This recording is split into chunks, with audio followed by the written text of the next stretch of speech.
His 2026 State of the Union address last night.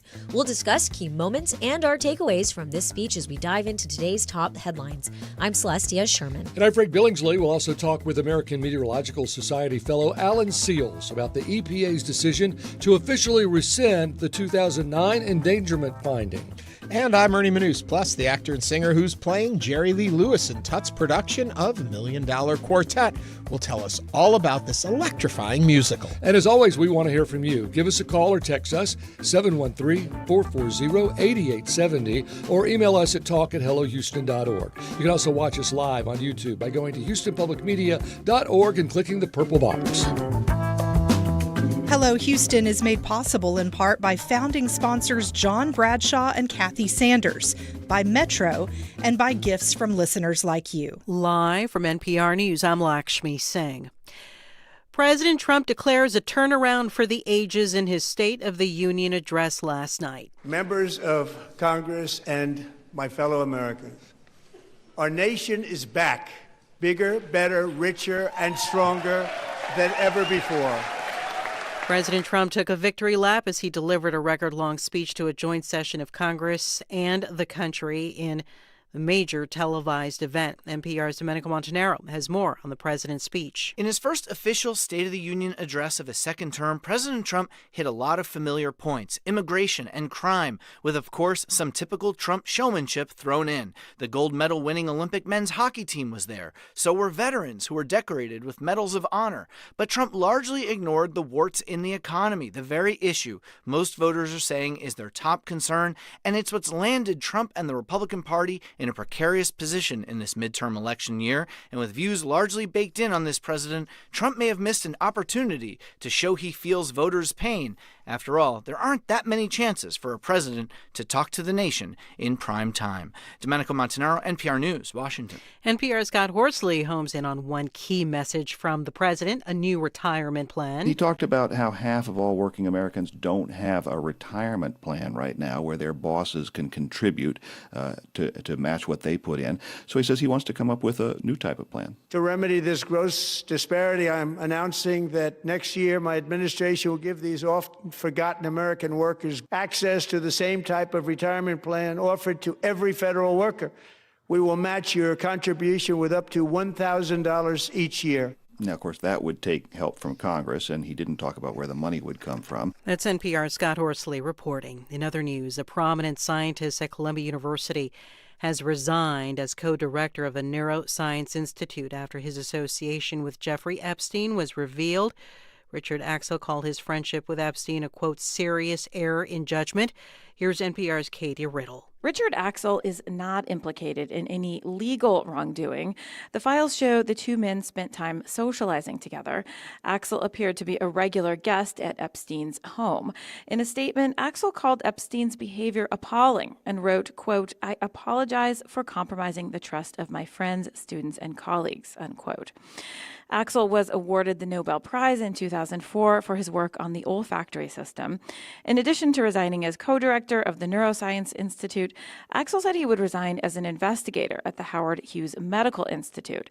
He will remain a professor at Columbia University, where he has been teaching for more than 5 decades. Katie Riddle, NPR News.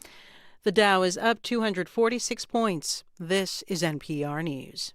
Live from News 88.7 in Houston, I'm Alexandra Hart. An appeals court has struck down Texas Attorney General Ken Paxton's effort to stop Harris County's legal fund, which defends undocumented immigrants in court. But justices concluded that the state can continue to argue that the fund is a violation of the state's constitution. Texas has argued that the fund gives out grants of public funds to private entities and serves no public purpose. The Harris County Attorney's Office says that the court order gives the county clear authority to continue operating the program, saying the state has yet to provide proof that the program has actually harmed residents of Harris County. Houston nonprofits are urging SNAP beneficiaries to prepare for changes to work requirements.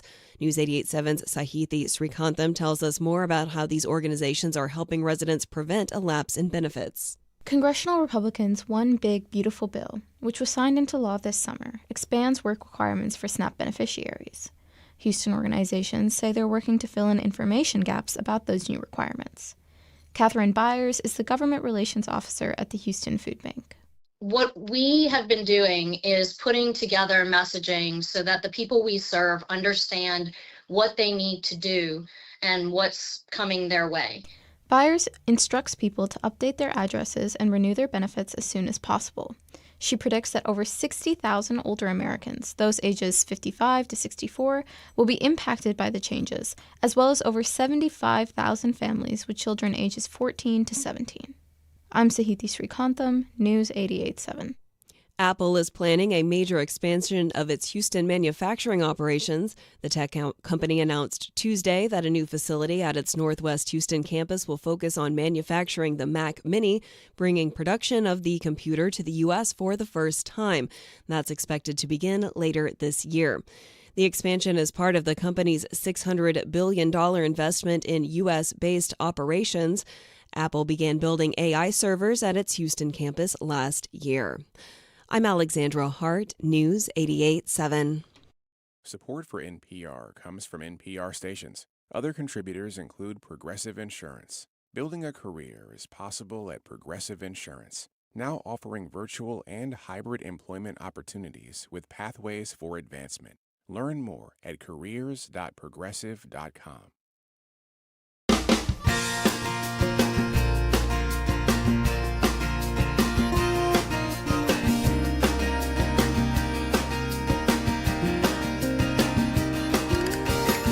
Live from the University of Houston, it's Hello Houston, an open forum on today's biggest stories affecting Houston and beyond. Call now, 713-440-8870, or let us know your thoughts on today's topics by emailing us at talk@hellohouston.org. Now here's your host for Hello Houston, Ernie Manous, Celeste Diaz-Sherman, and Frank Billingsley. We are back again. Did everyone get a good night's sleep after a very long State of the Union? Longest in history. 1 hour, 47 minutes, which beat his old record. Right. He had held the record of the longest, but he's number one again. Yes. He went even longer. It's important to go on and on and on. My father used to give me lectures when I started, about 10 years old. I was like, let's go back to spankings. I don't want to hear your hour lecture. But he did. He did give good lectures because, I turned out right. Is this right? Is this what right is? Is this what we're going for? Yeah, it was quite a night last night. Did you guys all have a good night? We did. What did you do last night? Oh, I got to talk to the Sisterhood of the Congregation Emmanuel. And nice. I keep joking. It's the Hadassah. It's not Hadassah. It's another group. But they invited me in to chat with their group. We did get done early enough that I could go home for the State of the Union. Right. Okay. So it was before the State of the Union. I listened to it in the car actually on the way home. But it was really cool. They just kind of it was a Q&A, and we got to talk about public media in today's day and age, a bit about our show. Everyone wanted to know, where is Frank? Why isn't he here? And where did Celeste come from? All of a sudden, there's Celeste. Where did she come from? So I told them we built you in a lab.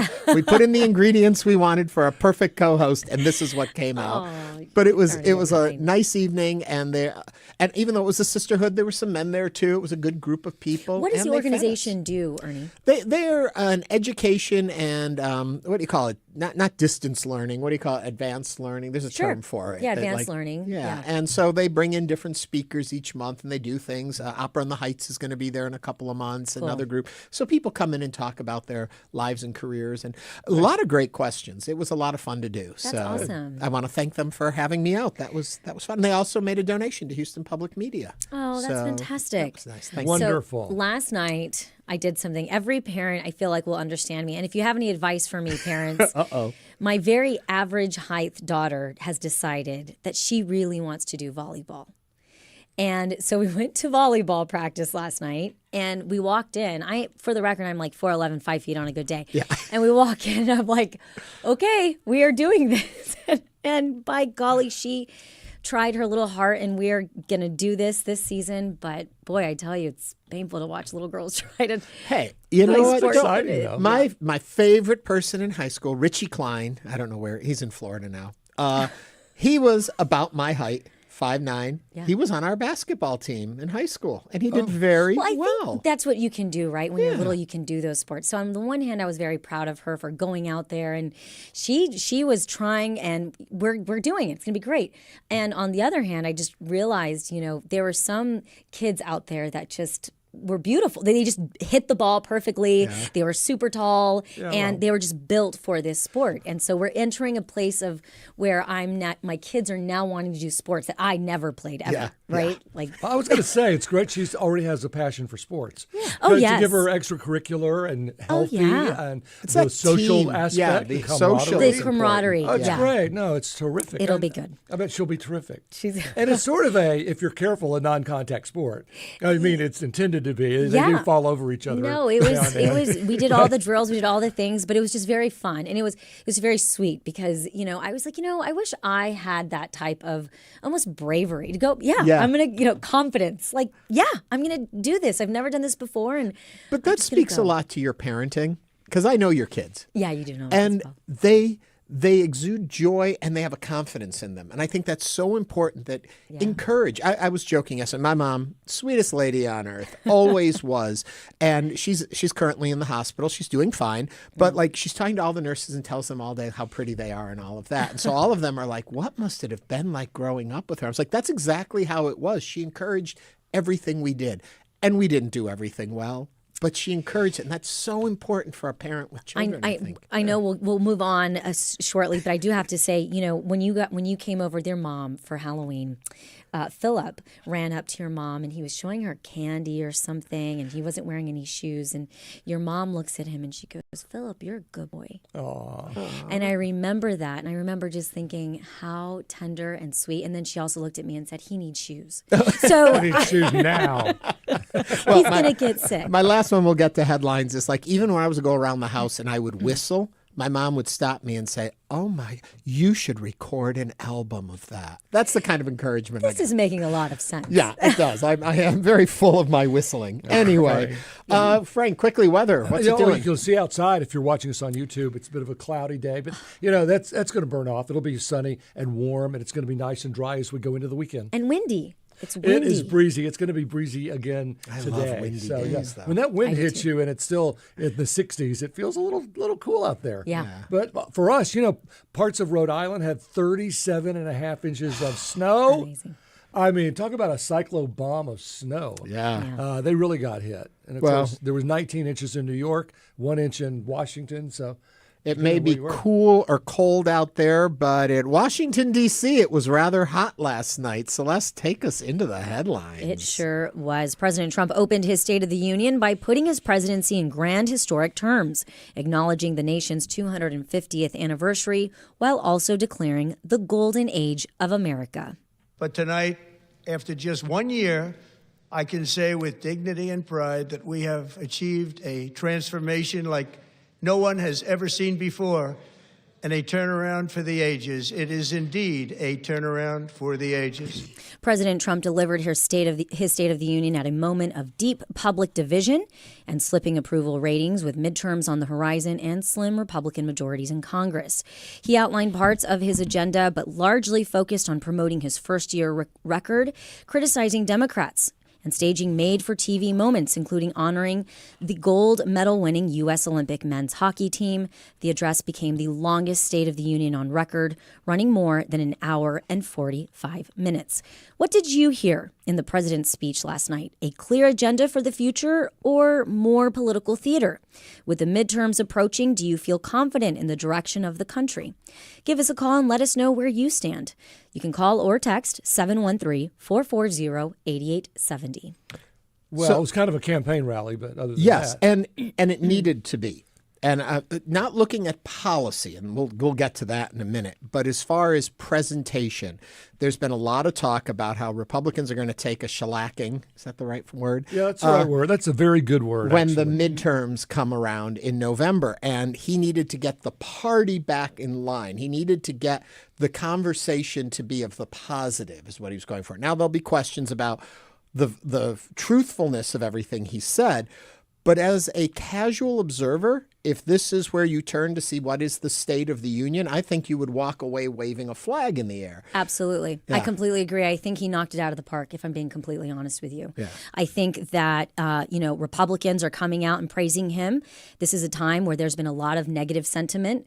We've been seeing toward the president and Republicans in general. We understand people have been very concerned about feeling like the immigration situation has kind of had a cloud over lately the administration. We also saw a lot of negative sentiment towards the Epstein files. And Republicans are basically looking at him and saying, man, he came out and knocked it out of the park. He delivered. They defended Trump's emphasis on immigration and the economy. I think that there were a lot of notable moments that intended for broad appeal. For example, honoring athletes. Who can't get behind that? Who can't feel proud about, our Olympic athletes coming out and coming on gold? That felt very, yes, we are in a very highly partisan backdrop. But at the end of the day, did he address the real issues and the struggles that Americans are facing with affordability, government overreach? No. But I also think that he had a stage. President Trump is a masterclass at entertainment. He was charming. It almost felt patriotic. Well, you're quite the cheerleader, aren't you? Was it factual? No, I'm not the cheerleader. Should it be? Should it be factual? Should it be truth? Should it be honest? No, it shouldn't. Is that your answer? It shouldn't be. Well, let me answer. You said no. No. Oh. I was saying no to what you're saying. And if you give me a second, I'll answer. This was his stage. Oh, and the president took the stage and he came out strong. He came out confident at a time where there is a lot of uncertainty. And the fact of the matter is, people ate it up. So at the end of the day, did the president deliver and reaffirm and energize his base? Yes, he did. Yeah. To go to Frank's point, though, where is truthfulness in it? And should the president, when addressing the nation, be factually accurate? There is campaign speeches, and it very much felt like a campaign speech, and that's what he does. That's why I said stylistically, I thought he knocked it out of the park for him. He did the one thing they were most worried he wouldn't do is he stayed on script. Even the point where he looked at the Democrats like, you're crazy. That was written in the script. That was not an aside ad lib, though he presented it as though it was. He made his very extreme bad policy look like common sense. And guess what? That's what Americans want. Right. Common sense. And at the end of the day, people voted for the president. He's had some negative press. There are issues 100%. But when we're looking at the State of the Union, what he did was he energized his base. And that's what needed to happen as we get into the primaries. Just a side note for this, and I want to get Frank's reaction to it all. The majority of people that will watch a State of the Union tend to be the party of the president. Correct. And so he tends to be speaking more so to his audience, at least in the media end of it all. Okay, Frank, your thoughts on what we saw. There was no mention of Renee Good or Alex. He avoided the Minneapolis killing. Never Why mind would he mention that? Okay. No, go on, Frank. No, I'm not going to be interrupted. Sorry. Nope. He didn't mention there were a couple things that were glaring errors that are on the nation's mind. The killings in Minneapolis, as you're saying. The Epstein Everything files. ICE is doing. Yeah. Everything ICE is doing. And no mention of that. No. And he still uses the term illegal aliens. Do you notice that? Yeah. So there's that divisiveness that was built in. The way he shamed Democrats. Certainly he said nothing to Al Green, who said black people are not apes. He's never acknowledged really any remorse for that. Right. And he won't even take any credit for it. So he did mention that. He did mention Epstein. He has made a mockery of our Supreme Court. The fact that only 4 out of 9 justices showed up is very sad. Mm-hmm. It's very sad. And I think they had previous engagements. Yeah, right. The opera. Yeah. So when he is saying something that is not factual, and then saying, if you agree with my non-factual information, stand up. And the Democrats don't stand up, and so he says, you should be ashamed for not agreeing with my lies. But don't you think that was structured to pull that exact moment Exactly. off? He wanted them to stay seated so he could say, because that line was written in the script. Smart. He knew what to do. And he needed to go out there, and again, he did not need to President Trump is not about unity. He never has been. He's not for it. He draws lines, and at the end of the day, he had to deliver and energize his base. He was not out there to bring the country together. He has never been the president to bring the country together. Then that's the State of the Union. Divided, full of lies. Under this president, killing innocent people. That's the state of our union. I want to remind all of you, if you have a thought on what you saw, what you heard, your reaction to even our conversation, give us a call right now, 713-440-8870. I thought it was also interesting there were Epstein survivors that were invited as guests to be in the chamber. Didn't the Democrats do that? Yes. Yeah. And it was interesting because he made no mention of them. Had he made any mention of it, I think it would have gotten it would have been another viral moment, but not in his favor. And so they controlled the narrative last night, the Republicans and the president, the administration. And I think in the situation they're in, they did it the best they could. And do I think it will have an impact on the midterms, even on our elections coming up? I think it will. I think it'll encourage Republicans. I think that Democrats have to have strategy. And this president has, whether you like him or you don't, he has strategy. And he plays by a different playbook, whether you like him or not, or agree with him or disagree with him. I'm not sitting here saying I think President Trump is the best president. Right. However, I can analyze his speech and look at it from a strategy, take the actual public policy out of it. And he entertained, he walked out, he was patriotic. It made me think, okay, I see it. He painted a broad stroke, again, with the athletes, and he made the Democrats look bad. 713-440-8870. Ann is on the line from the medical center. Ann, what's on your mind today? Well, it was difficult for me to watch the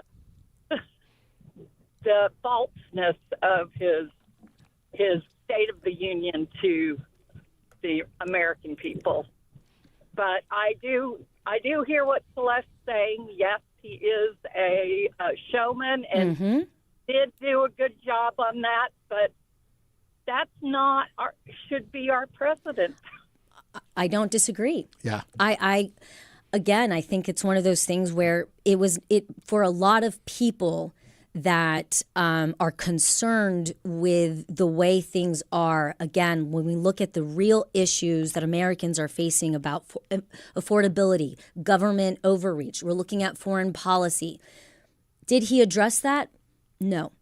Did he provide a clear plan of what the future is and how he's going to address real issues that the American people are facing? No. Yeah. And thank you for calling in. What comes to mind also is that the State of the Union, if I am not mistaken, if I am, please call and correct me. It is for the president to address both houses of Congress to let them know what the State of the Union is from the president's position, to inform them and educate them about what's going on. Over time, it has shifted into pushing his agenda, which is not the role of the president. The president is there to enforce the laws made by Congress. And so he is not supposed to be pushing agenda. He's supposed to be supporting the agenda that comes out of Congress. So it's kind of shifted over time. And so that's what gets a little troublesome. 713-440-8870. Bubba from the Heights is on the line. Bubba, what's on your mind? Hello. Hello. So, I just have a comment on the USA men's hockey team. And, it's cool that they won the gold, but I'm just really disappointed in their behavior, and I really think that they should have known better. Like, somebody on Reddit quoted, they won as athletes, but they failed as men. Well, I hear what you're saying, Bubba. I know there's been a lot of discussion about what has come after that win, and I'm sure one of these days we're going to get to that and be talking about that topic as well. Thank you for calling in and sharing with us. It almost, at some point, had almost a game show feeling to the State of the Union. He's done this before in his States of the Union, where it's like, you win a prize, and you win a car. He handed out lots of awards. But back to Celeste's point, it made it more watchable. It kept it moving. He had, even though it was as long as it was, you never knew what was coming next. It was long and it was heavy. And yes, I think it was hard for a lot of people to watch the celebration of what does not necessarily feel like America, what America really stands for. 713-440-8870. Sean is on the line from Sugar Land. Sean, what's on your mind? Yes, man. How are you guys doing this morning? We're doing okay. What's on your mind? Man, I just want to call on and comment on Celeste, her remarks on the State of the Union. She's saying to take policy out of listening to the president. I think that should be that's D9. You know, when we're listening to the president of the United States, policy is important. That should be utmost important. I don't care how entertaining he is. I don't care about ratings. I want to hear what the president of the United States has to address on the State of the Union. And also, she said the nation divided. You should be ashamed of yourself, Celeste. I listen to this show every day, and I hear you saying you don't care that the nation is divided. Where's your mindset at? So I think you're showing your true colors this morning, and shame on you. Well, you know, I have to say, the fact that you got that I don't care that the nation is divided, actually, I find it very concerning. And if you truly listen to what I have said, and I continue to say it, is more than ever, we need to understand policy, and we need to understand what good policy is. And so, you know, at the end of the day, however, I'm not going to always sit in an echo chamber, and I always try to look at something from a very critical analysis standpoint. Sean, thank you for calling in. And I go back to where we even started this conversation, is that we're looking at it in two different ways, or two different elements of it. One is the presentation and the show that was put on. It is televised. It is for an audience, and they know that. And so we're looking at that separate from the policy and content of what he actually said. So it was the delivery and then the message. Two different things we're discussing here at the same time. 713-440-8870. Melanie from Tomball, what's on your mind? Yes. Hi, everyone. And I listen to you every day. My question is about universities and colleges. He didn't address that, but it was a big issue within the first year, whereas we couldn't have Black history, we couldn't have certain things, but he didn't address that. Can we be able to teach about identity? Can we be able to teach about race and our community?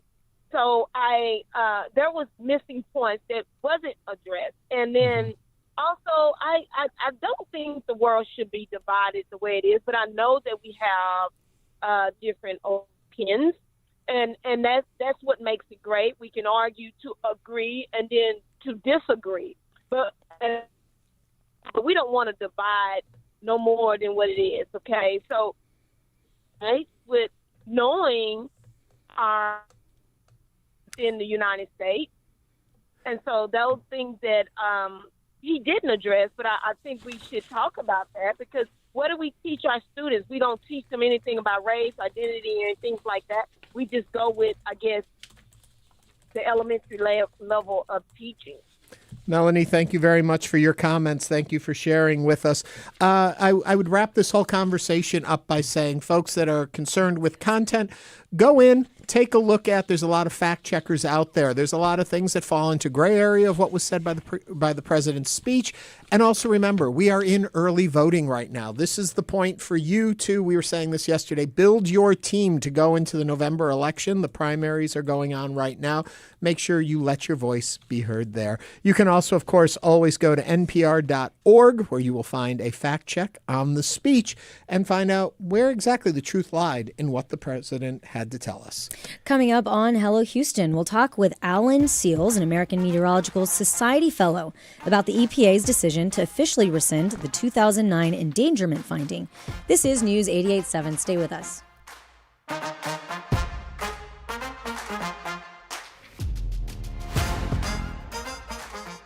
Meet Dio Choco. We just took his keys for the day and gave him a Ride Metro fare card. This is his story. Visit ridemetro.org/Choco to find out where is Choco. weirdness. Y'all was like really judging me though. They sniffed it out. They sniffed out that I was weird. I was like, I don't know where I'm going to sit, just like in the movies. Listen, learn, laugh. Bullseye from Maximum Fun and NPR. Bullseye, Thursdays at 10 p.m. on News 88.7. What I've always tried to do in my music is just tell the truth. Who am I really? Get into the minds of some of the world's most creative people. Totally exploring their ideas. Yeah, I'm going to tell you everything. The Arts Hour brings you the finest arts and culture conversation from across the BBC and beyond. It's the variety. That's the world that interests me. The Arts Hour from the BBC. Fridays at 10 p.m. and Saturdays at 11 p.m. on News 88.7. Can't get enough PBS programming? PBS Passport is an added member benefit that offers exclusive streaming access to many of your favorite programs on the PBS app. Whether you're an NPR listener, a PBS watcher, or both, your ongoing donations of at least $5 per month qualify for PBS Passport. Make your gift now to start watching at houstonpublicmedia.org/donate.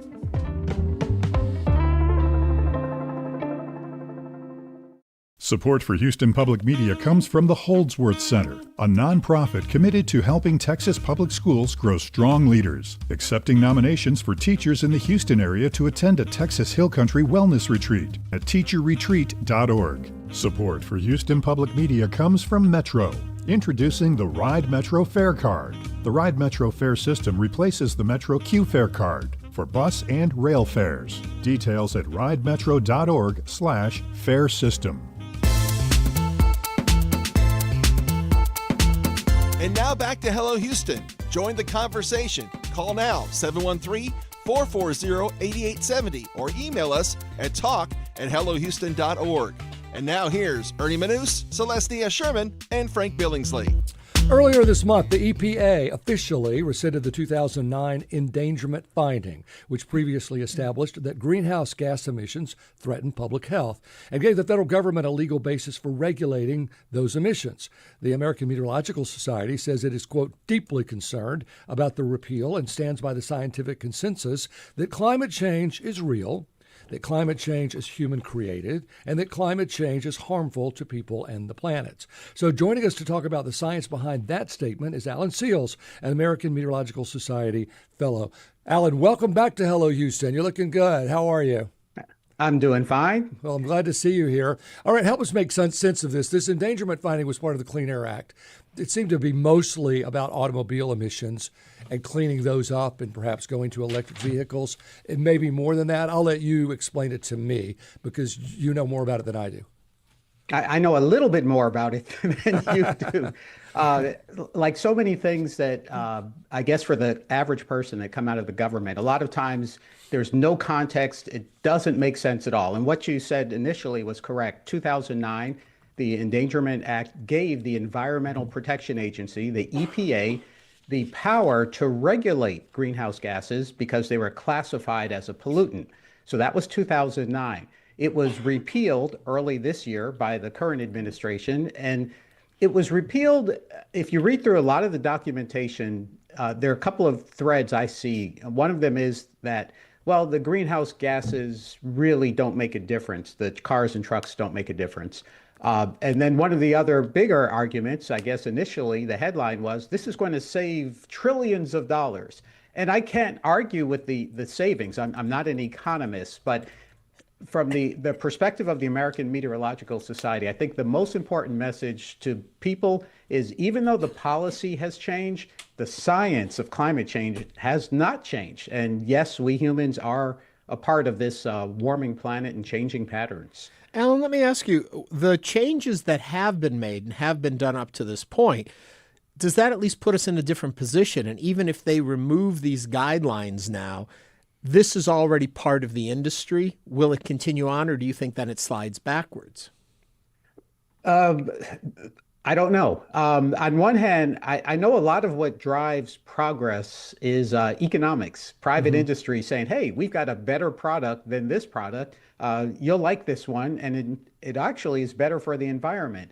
So it's really difficult to say. A really important point also about the repeal of the Endangerment Act is, you'll recall, it was last fall, it seems like it was last fall, that the Department of Energy pretty much put together a panel of climate scientists, about a half dozen, who came up with the finding that climate change is not as bad as everyone has said it's going to be. And that has been part of the basis of the repeal of the Endangerment Act. And that's not typically how science works. Yeah, you're having success. Don't stop. So when you and I were both on television, we heard, we talked to a lot of groups, and they always say, do you believe in climate change, as if it's a religion? Right. And you try to say, well, there's science here. But a lot of the debate, honestly, is it anthropogenic, is it human caused, or is it natural variation, or is it a little bit of both? So where does the American Meteorological Society fall on that? What we're seeing in terms of climate change, and you have to admit, I mean, the last 10 years have been warmer than ever. I mean, the records are year after year after year for the hottest summer, the hottest fall. Now we just had 37 inches of snowfall. So these extremes are no question, and we felt them in Texas. So that part of the science is there. So what's causing it? A mixture of humans and natural variability, or is it one or the other? Yeah, so overall, the science of climate change is the Earth's climate changes naturally. And over the course of hundreds of thousands of years, millions of years, there are cycles of going up, going down in terms of temperature. But where we are now, when you just simply look at the data, the short time period, we're talking the last century, we have seen an incredible increase in the levels of carbon dioxide, which is what we call a greenhouse gas. It traps heat in the Earth atmosphere. And at the same time, it has gone along with the increase in fossil fuels. And if you go back to the 1800s, even then, scientists knew that carbon dioxide is a gas that was capable of trapping heat in the Earth. And back in the 1800s, they actually projected that if you kept increasing carbon dioxide, the Earth would warm. So here are the really important points. A changing Earth by itself is no problem. The Earth can handle it. It goes through changes. But when we talk about climate change, it's in the context of human life, of infrastructure. So we have seen changes that are basically messing up our coastlines, changes, as you mentioned, about the weather patterns. A quick quip that someone posted on my Facebook page, they said, well, this winter storm, what does that say about climate change? And I didn't respond, but what it says is a warmer Earth holds more moisture in the air. And as the air holds more moisture, it means when you get snowstorms, you get heavier snow. And that's the science that people don't think through. They assume that climate change only means it's going to get hot. That's the only thing that will happen. But that's not the case. It is tons and tons of ripple effects of changing weather patterns. And the Rocky Mountains has been wishing for the snow that the Northeast got. So there's another climate change that's really affected snow ski areas across Colorado into Utah and Montana and Wyoming. Economics, ski resorts, farmers. The U.S. relatively is a rich country. As the weather patterns change and climate continues to change, what it means is shifts where farmers who grow a certain crop in one region may have to shift to another crop. It means, as we are seeing, ski resorts, recreational areas, whether you have lower lake levels or lower snowfall, you have to make adjustments to your business model. And then we're even seeing things like, obviously, overall rising sea levels. So that what would normally be what we call a king tide, a high tide where you get coastal flooding, now all of a sudden it's more frequent, and we are seeing that around a lot of our coastlines. So what can we do? I've talked to, both you and I have talked about this, and even if we stopped and did all the right things today, we're not going to stop what we've already put in motion. Yeah. So I always tell people, start with the fact that don't fight the science. I know people don't want to spend money. Some people say, no, that's an awful political policy. I don't like it. It's inconvenient for my lifestyle. But don't blame the science. It's that simple. Gravity is gravity. The wind blows, the sun comes up. You can't argue with those things.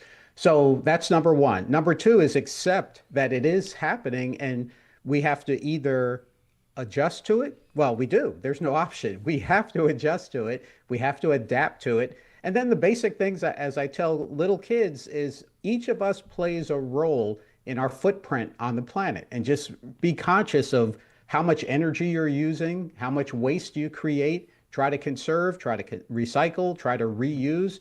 And even though one of the statements in the EPA's long list of documents was that the vehicle emissions account for 1.8% of global greenhouse gases. And some people would say, well, that's nothing. And I would say, well, what if I reduced your salary by 1.8%? Would you care? So even though it sounds like a small number, we all are a part of this. Well, and as you've probably heard this analogy, if you're 0.08% alcohol induced, you are legally drunk. Just 0.08 can really alter your state of mind. And even less than that, 0.04, you're going to be civilly liable. You have a wreck with someone and you're not legally drunk, but at 0.04, you're going to be civilly liable for that. So to your point, it doesn't take much. Right. Yep. Little tiny things make a big difference. And the hard part, I think, for all of us as human beings, we live on such a short time scale, and we're so focused on tonight, tomorrow, the next day, that we don't look out a decade or 5 decades or a century. And unfortunately, some people say, well, I don't care what happens then. I'll be gone. But as I was taught as a little kid, you have to care. Yeah. I want to go back to something that Frank mentioned in the introduction. I'm not sure if you'll have the answer to it or not, but he was talking about in rescinding this finding from 2009 that finding gave the government the legal basis for regulating emissions. Without the finding, is there still legal grounds to challenge emissions? Or because this finding is ignored now, there's nothing to couch it in? Again, that part, I don't know. This is where the attorneys go into meteorology, go into law. You'll have a job for the next few centuries. Well, what is the AMS's take now? So the American Meteorological Society says it's deeply concerned about this repeal. That's just great language. But what are you going to do? Yeah. So first thing I point out is we're not attacking the legislation. We are saying the results of this change are not going to be good. And that's the bottom line, that climate change is still a health hazard for people. Start with low-lying islands. That's more than a health hazard,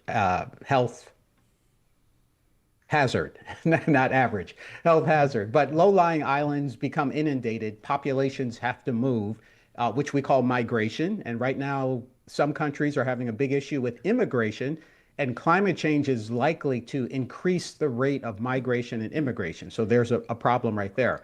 But within our communities, the earth warms, on average, you get more infectious diseases, you get longer seasons for allergy conditions, you get a wider habitat for mosquitoes, which carry diseases. So there's so many little tiny things that go into the health concerns of climate change, not just the fact that things are going to get warmer. And I don't know if I answered your question, so re-ask if I didn't. Well, I mean, to use the analogy, it's all under one umbrella. So correct. And that's going to be the problem. And we don't really know what hits us until it hits us. So we can only... Yeah, and we are facing something that humanity has never faced before. Again, the Earth has changed. It used to be a molten, flaming rock. At other times, we were under a glacier. But people, human beings, did not walk the Earth at those times. We did not have our cities set up the way they're set up now. So every little change in the environment, as we learn, has a big and bigger ripple effect on how we live. Well, we can thank the Industrial Revolution for setting it all in motion. So there you go. Any last words on this? Is the AMS going to continue to fight in any lobby way, or where do you go with that? Yeah. Right. So AMS, we're not a lobbying organization. We do advocate for using science to make good decisions for individuals and for folks in politics. So yes, we're watching all of this. Unfortunately, we're also looking at right now threats to dismantle NCAR, the National Center for Atmospheric Research, and also pending is there's other political things regarding weather that none of us think of until it changes. And then you say, well, wait a minute, why did that change? Everything was working just fine. And we saw that last year with NOAA staffing and the National Weather Service staffing. Yeah. Well, thank you as always. You're looking good, Alan. Take care. Thank you. Alan Seals is American Meteorological Society fellow. Again, Alan, thank you for joining us today on Hello Houston. Coming up, the ReelMusic concert. Stay with us as Hello Houston continues.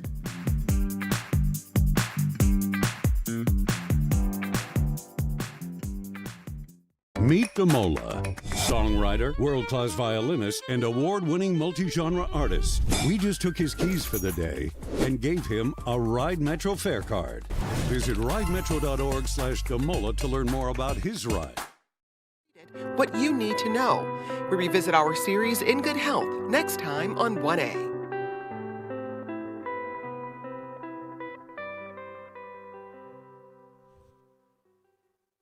I'm Jeremy Hobson. Next time on The Middle, with rising prices and high mortgage rates, owning a home is a fading part of the American dream for many. I'm 30 years old. I have a full-time job with the federal government, and I cannot afford my mortgage.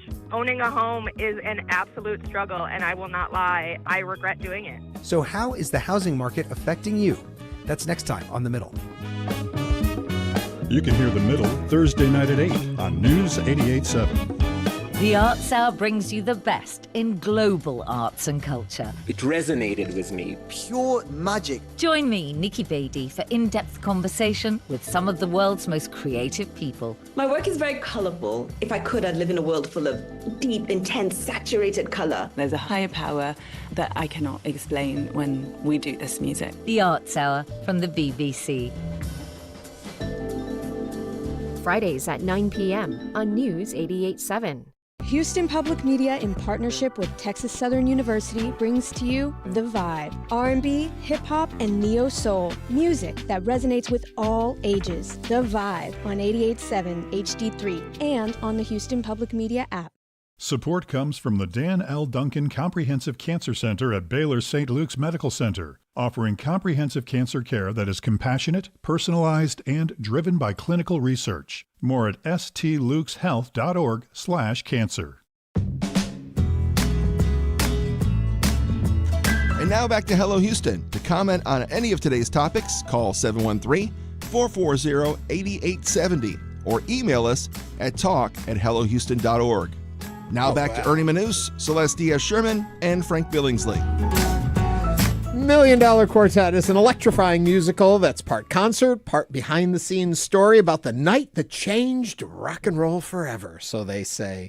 The musical, which is presented by Theater Under the Stars, sees music legends Elvis Presley, Johnny Cash, Jerry Lee Lewis, and Carl Perkins getting together at the famous Sun Records for a once-in-a-lifetime recording featuring iconic hits of the era, including Hound Dog, Great Balls of Fire, and Folsom Prison Blues, and so much more. The musical is currently running at the Hobby Center through Sunday. Have I made it sound exciting enough yet? Very. There you go. Okay, tell us more about $1 Million Quartet. Please welcome Nat Zegree, who is playing Jerry Lee Lewis, in addition to being the music director for this production.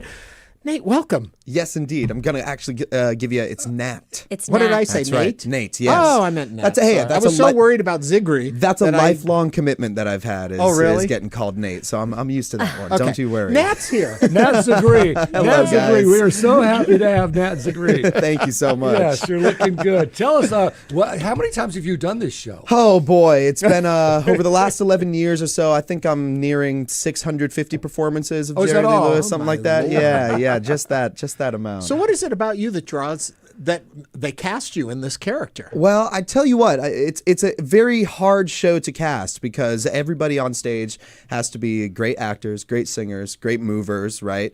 But you also have to be an incredible musician. You have to be able to play the instrument that your character, of course, is playing, including the drum and the bass, right, who is on stage the whole time. Quick reminder, who do you play, Jerry Lee Lewis? I played Jerry Lee Lewis, yeah. So I'm on the keys the whole time, right? So I'll never forget, our director, Hunter Foster, was the original Sam Phillips on Broadway. So he's been doing this since it opened. He originated the show.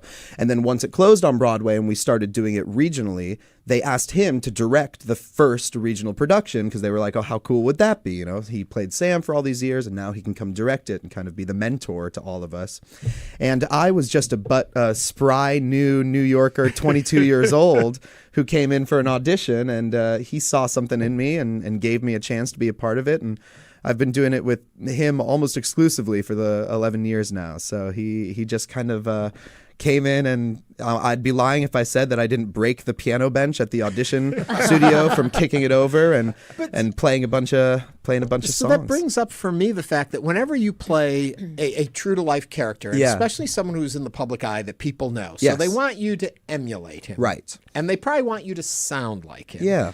I'm curious, when playing the instruments, do you guys have to learn how to play like them too? So the sound that you're going to hit on the piano has got to sound not like you, but like Jerry Lee Lewis. Bang on. I mean, yeah, absolutely. That's part of it. And not only the style of playing, but how you look while you're playing it, right? So if you're Johnny Cash, you don't just get to strum the guitar. You got to do all those Johnny Cash poses and learn to play it like that in the way that he did. So it's while we're on Johnny Cash, tell our audience what entertainers are a part of this. The best of the best, man. You got Elvis Presley, the king himself, Johnny Cash, Carl Perkins, and Jerry Lee Lewis, right? Perfect. So these four. And is there a part where you say, I can't wait to get to this, like Great Balls of Fire or whatever it is? Yeah, there's a couple different parts. I mean, the Great Balls of Fire certainly makes an appearance. I'm not going to tell you where. You're going to have to find out for yourself because it's pretty good for the plot. But there's one tune that we do that's called Brown Eyed Handsome Man, and it's actually a Chuck Berry hit, right? One of the great kings of rock and roll himself, Chuck Berry on the guitar. It's the same guy who gave us Johnny Be Good, right?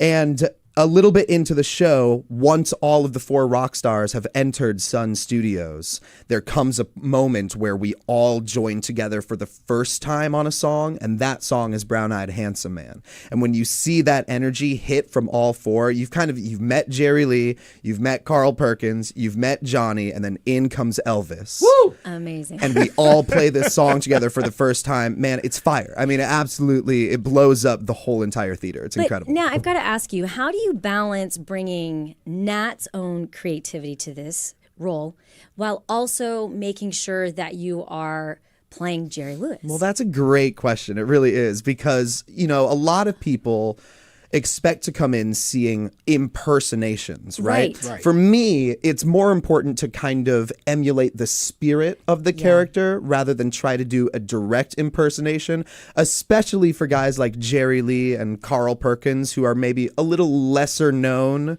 than guys like Elvis Presley and Johnny Cash, right? I've heard of them. Right, exactly. So people come in with a pretty strong idea of Elvis Presley, right? And our Elvis does a great job of grounding Elvis, so that it's not just the whole, you know what I mean? Like, well, let me ask that, because 11 years, you've been doing Jerry Lee Lewis, but you have different Elvises and different Johnny Cashes along the way. That's right. What kind of process does it take to fit them into the family? Yeah, well, at this point, between Hunter and I, who I usually music direct the productions, and he's the greatest director of this show of all time, we have people that we can kind of go, oh, maybe we should use him, or maybe we should use him, and let's bring these guys together. So every now and then, and pretty much for a long time, we used the same amount of guys, but over the years, we bring new people in, and it just makes the show more exciting, because then every time you do it, it's a slightly different sound, a slightly different meld of musical minds, and I love that, because it's all live music, right? So no show is exactly the same. And this question might not land because of the fact that you kind of revisit the same actor stuff. But I think of Elvis, and I think there were definitely different periods of Elvis in which he presented differently. And I'm thinking an audience comes in and they may not click immediately that this is how Elvis was then. Exactly. Do you ever find yourself having to say to the actor, you're a little too Vegas, Elvis. You're giving us 70s Elvis right you got to now. take us back to late 50s Elvis. Yeah, exactly. I'd take off the jumpsuit and put the scarf back on. Right. No, that's a good question, too. It is great because we kind of get to bring a little bit of all of those elements into moments of the show. But for the most part, this is 1956. This is at the beginning of all of their careers. Hound Dog? You got to give us an idea of what we're going to hear when we come. I think you'd be hard-pressed to come see a show with Elvis Presley if we didn't do Hound Dog for you once. So I won't tell you how it happens, but I'll put it this way. The last 20 minutes of this show is theater unlike anything the Houston audiences have ever seen. Is it a 90 all the way, or do you have an intermission? We do have an intermission, of course. Okay, so you mentioned how you all are multifaceted, artists. You play instruments. You all are essentially dancers. Yes. You'll act, you sing. So what would you consider yourself? More of a musician, more of a singer, more of an actor? Yeah, that's a great question. In the theater world, they kind of ask you, are you a singer, dancer, actor, singer, dancer? What's the order, right? Yeah. Well, for us, we get to put musician onto that list, right? Yeah. I've been playing piano since I was brought home from the hospital. That's just a fact. Okay. It really was. I started taking, but I'm classically trained as well, so I started taking lessons when I was 3 years old. I didn't even start playing rock and roll until I was about 18 or so, right? Wow. Right. But it's kind of one of those things where everyone has a slightly different answer. I'd say that I am a musician and a singer before I am a actor and a dancer. But I love acting and I love moving as well. And if you come see it, you will see many a hip sway, many a thrusting of that area. It is. So you're a multi-hyphenate. Multi-hyphenate, exactly. That's what you should call yourself. Okay, outside of doing this role, this show, are there other shows that excite you in the same manner?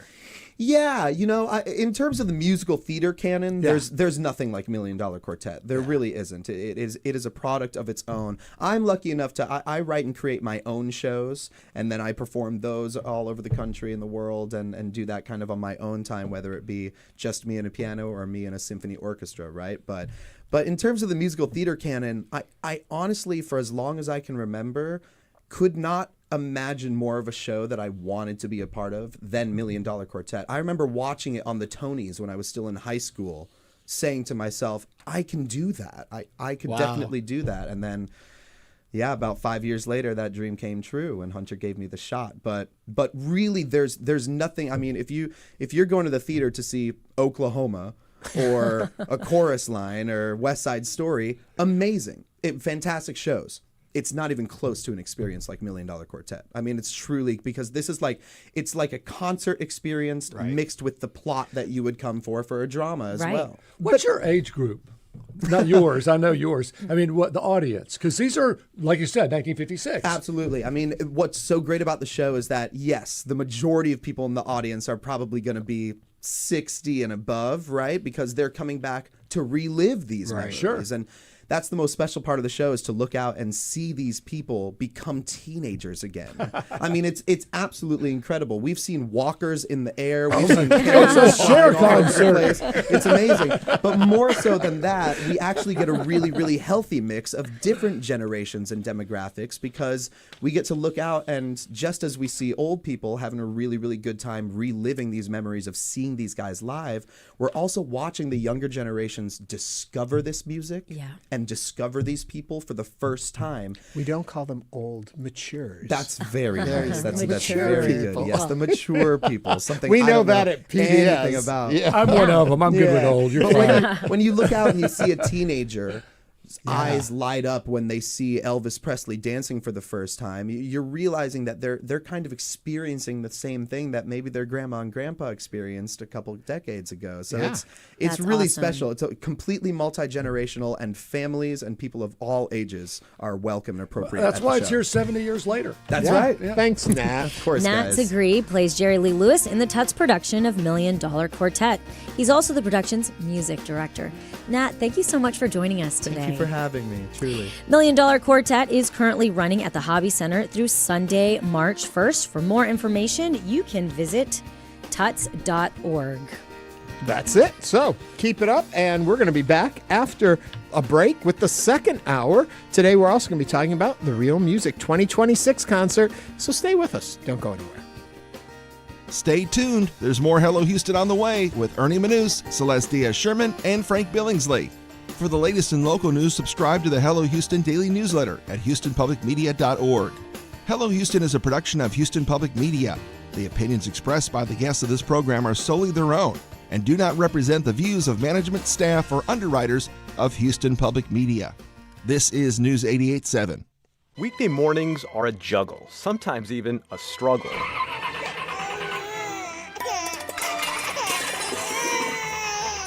Morning Edition from NPR News eases you into your day and keeps you company through the chaos of a busy morning. Hear interviews that give you context on the day's biggest stories, along with reporting and updates on the latest breaking news. Stay on top of the world with Morning Edition every weekday. Morning Edition, weekdays 5 to 9 a.m. on News 88.7. Support comes from the Houston Symphony with a concert performance this weekend of Act Two from Wagner's Tristan and Isolde, featuring Tamara Wilson, Stuart Skelton, and Jamie Barton at Jones Hall, February 28th and March 1st. Tickets at houstonsymphony.org. This is your NPR station, KUHF Houston News 88.7, a service of the University of Houston. Just ahead on this hour of Hello Houston, Houston Rep. Al Green was removed from the House chamber minutes into President Trump's State of the Union address last night. We'll discuss this and more as we continue diving into today's top headlines. I'm Ernie Manous. And I'm Frank Billingsley. We'll also revisit my Friends of Frank episode, in which I sat down with longtime Houston broadcaster Dominique Sachse. And I'm Celeste Diaz-Sherman. Plus, we'll also learn about Houston's upcoming ReelMusic event, which showcases the talents of musicians and performers who are differently abled. Also, we want to hear from you. Give us a call or text at 713-440-8870 or email us at talk@hellohouston.org. You can also watch us live on YouTube. Just go to the houstonpublicmedia.org page and click the purple box. Hello Houston continues right after the news from NPR and News 88.7. Hello Houston is made possible in part by founding sponsors John Bradshaw and Kathy Sanders, by Metro, and by gifts from listeners like you. Live from NPR News, I'm Lakshmi Singh. President Trump is heading to Texas, home to two key Republicans at last night's State of the Union, Senator John Cornyn and his primary rival, Ken Paxton. It's also the home state of Democratic Representative Al Green, who was kicked out after holding up a sign to protest a racist post on Trump's social media account earlier this month that depicted former President Barack Obama and his wife Michelle Obama as apes. President Trump delivered a wide-ranging and record-long speech. NPR's Deepa Shivaram has details. Trump chided Democratic lawmakers for not applauding along with their Republican colleagues. But Trump did get applause from across the aisle when he mentioned support for a bill that would ban members of Congress from insider trading. He also said that next year, people whose employers do not offer a match for retirement contributions will get up to $1,000. My administration will give these often forgotten American workers, great people, the people that built our country, access to the same type of retirement plan offered to every federal worker. Other parts of Trump's speech were more divisive, particularly on the issue of immigration and border security. At one point, the president accused Democrats of, quote, destroying the country. Deepa Shivaram, NPR News, Washington. In the Democratic Party's rebuttal, Virginia Governor Abigail Spanberger targeted Trump's hardline immigration crackdown. Our president has sent poorly trained federal agents into our cities, where they have arrested and detained American citizens and people who aspire to be Americans. And they have done it without a warrant. Vaccine skepticism is among the concerns being raised at today's Senate confirmation hearing for wellness influencer Dr. Casey Means. She was tapped for a U.S. Surgeon General. The U.S. Embassy in Israel says it will be operating consular services for the first time in Jewish settlements in the occupied West Bank. Israel praised the move as historic. NPR's Daniel Estrin reports from Tel Aviv. The U.S. Embassy says its consular officers will visit 2 Israeli settlements in the West Bank for one-day visits each to provide passport services to settlers with U.S. citizenship. Israel's foreign ministry called it an historic decision and thanked U.S. Ambassador Mike Huckabee. It's a symbolic U.S. endorsement of Israeli control over occupied land that Palestinians want for a future country. But the move comes amid anger by 14 Arab countries over Huckabee's recent interview to talk show host Tucker Carlson. Huckabee said West Bank settlement areas are Israel. There's been a recent rash of Israeli settler attacks in the West Bank, torching Palestinian property and a mosque. Daniel Estrin, NPR News, Tel Aviv. The Dow is up nearly 300 points. The Nasdaq has risen 268 points, or more than 1%. It's NPR. Live from News 88.7 in Houston, I'm Alexandra Hart. The latest UT Texas Politics Project poll shows Texas Attorney General Ken Paxton leading Senator John Cornyn by just 2 percentage points in the Republican primary for the U.S. Senate. That's within the margin of error. Cornyn is leading third-place Congressman Wesley Hunt by 8 points. On the Democratic side, the poll shows Congresswoman Jasmine Crockett leading State Representative James Tallarico by 12 percentage points. Meanwhile, turnout has been up for early voting this year. That's for both parties statewide, according to Brandon Rottinghouse, Associate Professor of Political Science at the University of Houston. He says this is good news for both parties. The excitement about these races definitely has matriculated down to people, and so we're seeing a lot more action there. Democrats are bragging about having people run in all the offices up and down the ballot. That, too, is spurring turnout. I think the wake-up call for Democrats from 2024 has finally landed. The Texas Tribune is reporting that early voter turnout right now for the Democratic primary specifically is outpacing any recent midterm or presidential election. Turnout for the Republicans is also higher compared to recent midterms. Texas has seen rapid growth in batteries that can store energy and release it to the power grid when needed. That's according to a new report from the Solar Energy Industries Association, a national trade group. Daniel Giese is the Solar Association's State Affairs Director for Texas. Texas has the fastest growing battery storage market in the country. According to the report, Texas is on track to lead the nation in energy storage capacity. NASA began rolling the Artemis II rocket and spacecraft back to the vehicle assembly building this morning. The 4-mile trek is expected to take up to 12 hours as the rollout equipment moves at an average of less than 1 mile per hour. A helium problem is in the rocket required NASA to keep working on Artemis II and delay its moon-bound launch until April at the earliest. I'm Alexandra Hart, News 88.7. Support for NPR comes from NPR stations. Other contributors include the William and Flora Hewlett Foundation, investing in creative thinkers and problem solvers who help people, communities, and the planet flourish. More information is available at hewlett.org.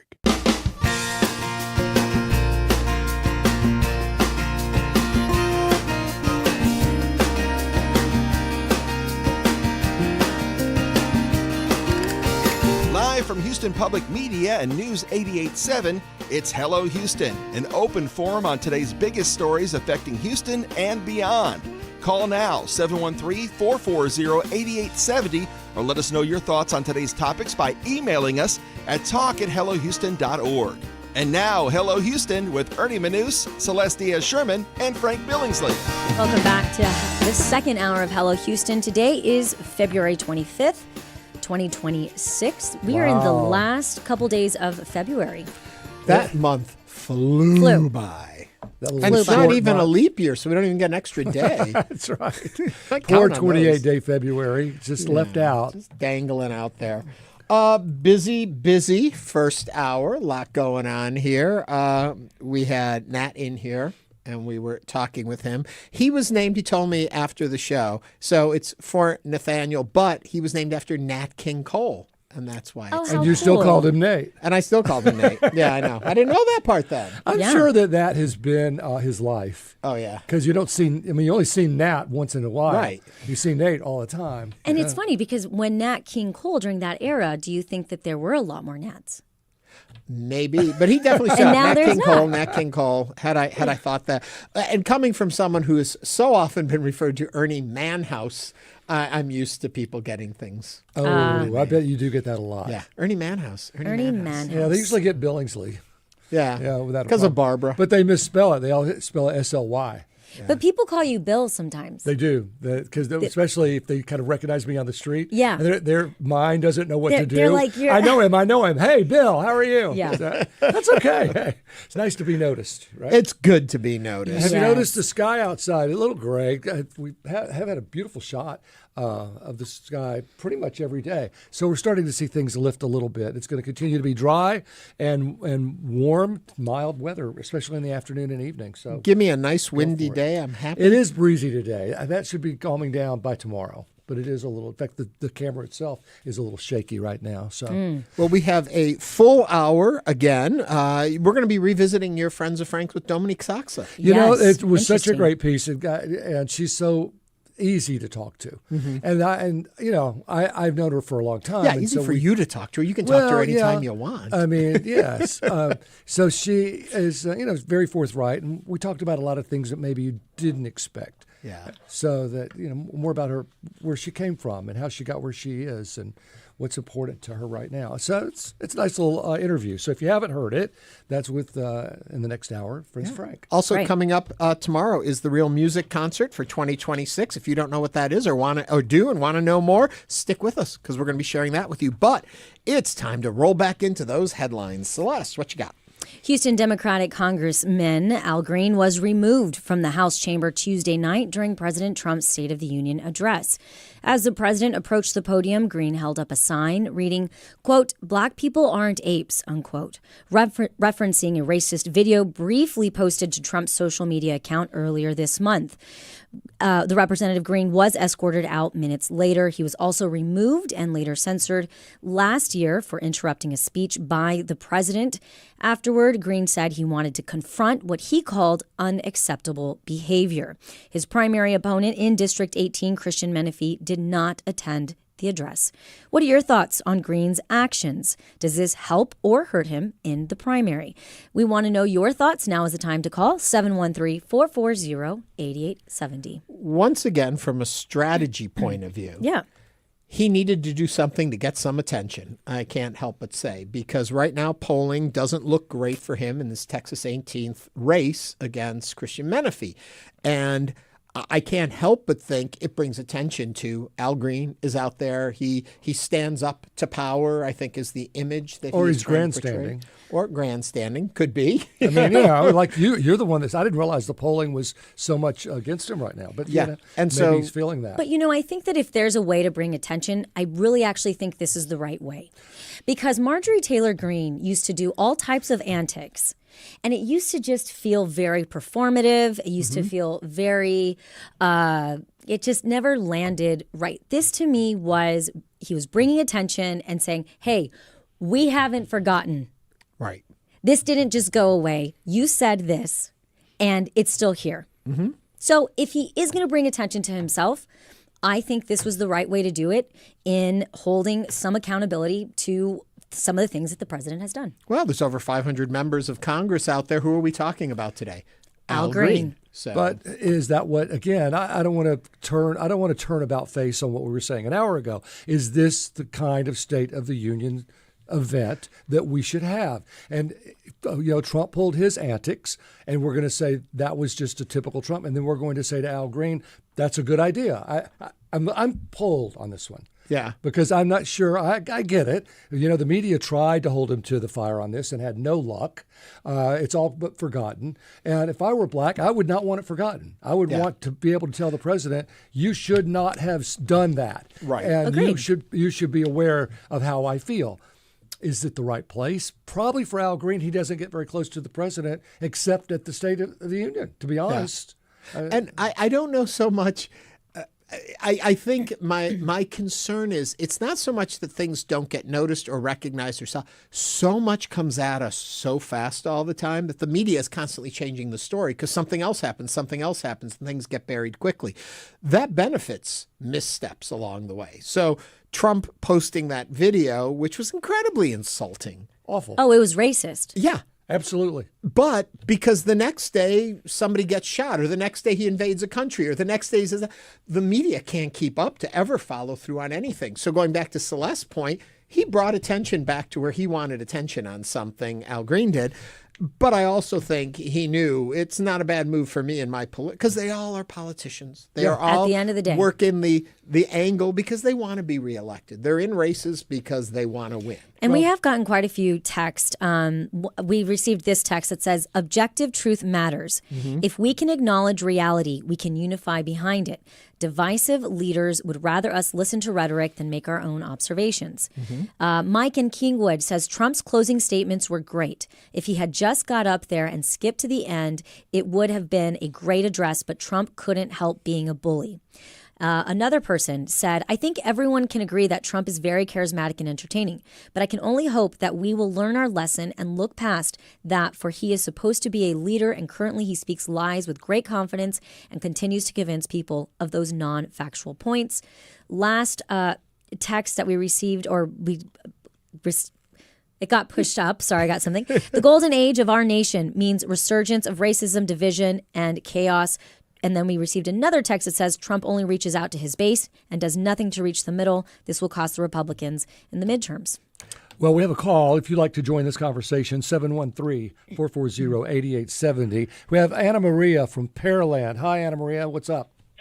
Hi there. Very quickly, I say that Mr. Green, right on. Yes, say it and say it again. And he doesn't really have, I don't think, a whole lot to lose. I think he knows that maybe he's not going to win this time. So whether he was doing it, well, he did it last time anyways. And, I think he's just an outspoken person that that's what he needs to say, and gets punished for it. And that's that.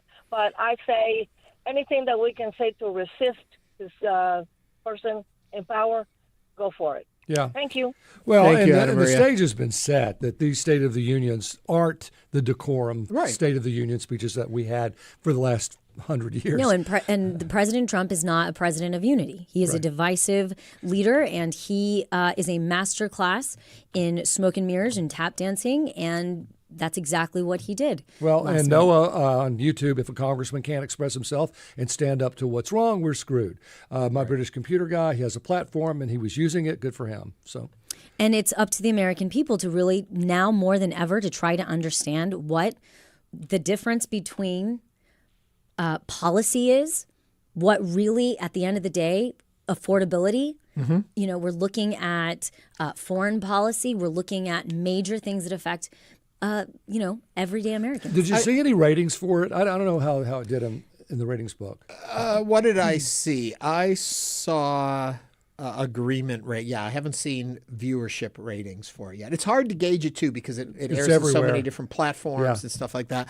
I will say though, it's interesting. We were talking earlier today, and the comment I made was that if you're speaking to your base, which a lot of folks feel it went over well with his base. Folks that hear what he says, follows his line of media coverage, they're behind him on that, and they heard what he said. And I wonder if they're in agreement with what he says when their family of them and their 6 children are sharing one can of soup to eat. Do they sit there and listen to this and say, yeah, the economy is great? What happens on the ground in family homes that are being affected by what's going on?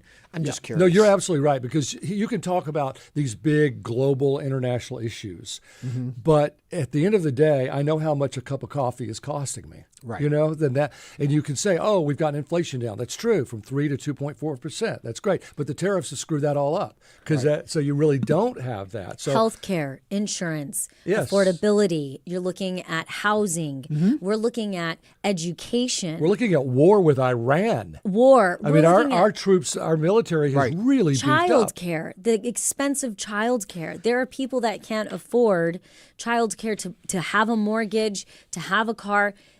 And so, again, did he make a plan? Did he share a plan? Did he say anything that was going to be unifying? No, he did not. Did he acknowledge that those problems are there? No. No, but I also think a lot of people would say, why would he? Right. He went out there and had to draw attention to the things he wanted to draw attention to. The thing that's interesting to me is we have been in this cycle so long now with the first term and now his second term where he can tell you his reality, and he does it in such a way that in the moment you believe what he's saying until you fact check it. And it takes me all the way back to his first inauguration and that there were more people on the lawn than ever before. And we knew it wasn't true. I never believed it in the moment. Look at the pictures. But he has said the same refrain so many times. Perception becomes reality to a lot of people. And this felt different in that usually the president is pretty blatant in his lies and the grandstanding. It felt like he was smoothing things over, and it felt like he was almost a little bit smarter in the way he was framing things that weren't so blatantly obvious. It'll be interesting to hear him the next time he is out giving a speech, when he is not scripted, when he's doing one of his rallies or one of those things, how different the exact same message will sound when it hasn't been vetted and rewritten and calculated by the and the people around production him. value isn't there. Right. Well, we're going to get some temperature March 3rd. You know, yeah. with how people vote. Did this sway them one way or another? Well, already we've been reporting on the air, and you just heard it in the last news, how many people are turning out for a midterm primary election is more numbers than even the last presidential election in early voting. So there is definitely a desire out there for people to vote and their votes to be heard. So we'll see. Does this shift who comes out to vote? Does it demoralize some people? Does it encourage other people? What did this speech do? March 3rd will give us the first. And maybe nothing. Maybe at the end of the speech we say, well, there's yeah, Trump. most people don't watch this anyway. Yeah, it's us talking about There are it. two people. I think what ends up happening is that either people that really like Trump watch it and his base, or you have people that really dislike him also watch it, or people like us that have to. There you go. People like us that have to. I watch it whether I have to or not. I'm just Coming up on Hello Houston, we'll revisit Frank's Friends of Frank with longtime Houston broadcaster Dominique Sachse. This is News 88.7. Stay with us.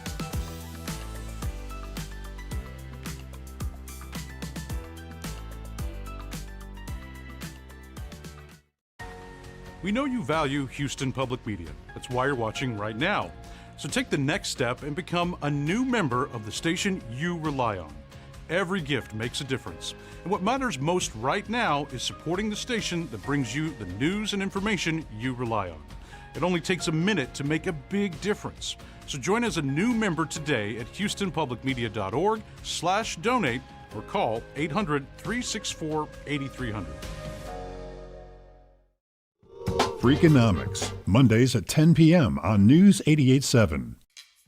Houston Matters highlights the people, places, issues, and ideas that define Greater Houston. And we do it live on the air weekday mornings at 9 on News 88.7. But we know you're not always available then to listen. So subscribe to our podcast wherever you get yours, or find each day's program to stream online at your leisure at houstonpublicmedia.org. And reach out with questions or comments anytime. Email us at talk@houstonmatters.org. This week on This American Life, Edward Dando was a man in 19th century England who would walk into oyster restaurants. And he would order dozens of oysters at a time, like 200, 300 oysters at a time. And then, when the bill arrived, Edward Dando would swear to God he thought it was free. He claimed in court not to know how restaurants work. That's this week.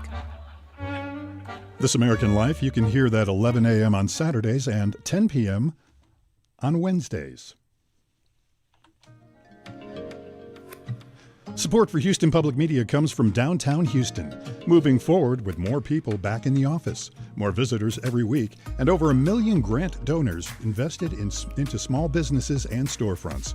More at downtownhouston.org. Support for Houston Public Media comes from Metro, introducing the Ride Metro Fare Card. The Ride Metro Fare system replaces the Metro Q Fare Card for bus and rail fares. Details at ridemetro.org/fare system.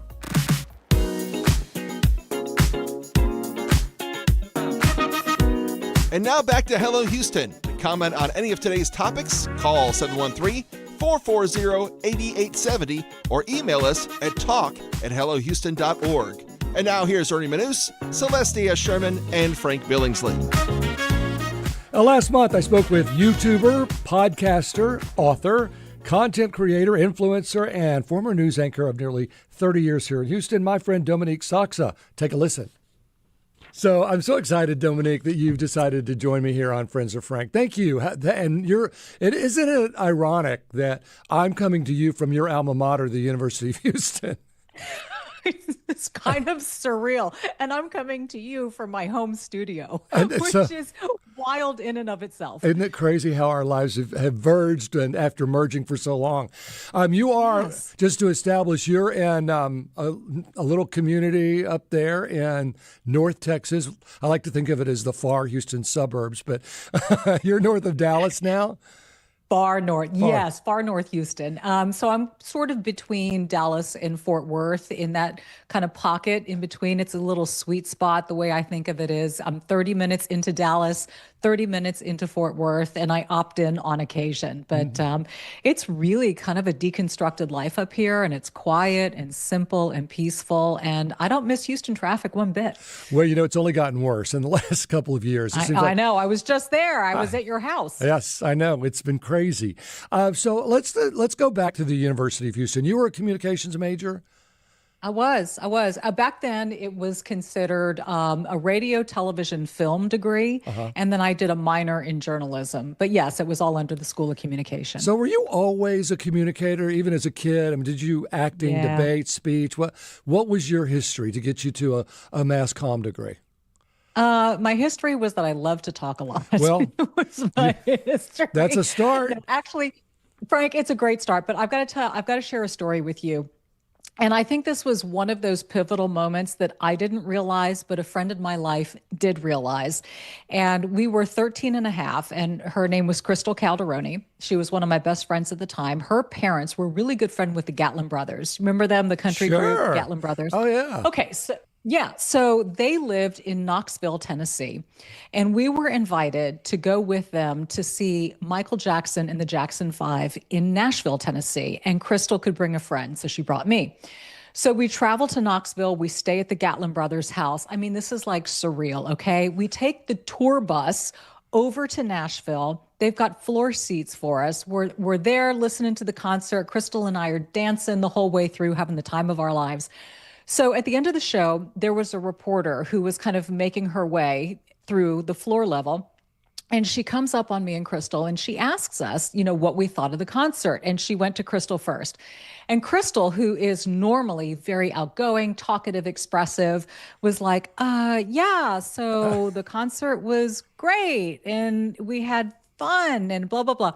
So then the reporter asked me the question. And Frank, I kid you not, I don't remember doing this, but she said that I grabbed the microphone. I believe it. And I looked into the camera and I went on and I waxed poetic about Michael Jackson and his brothers and the songs and the dancing and the this and the that.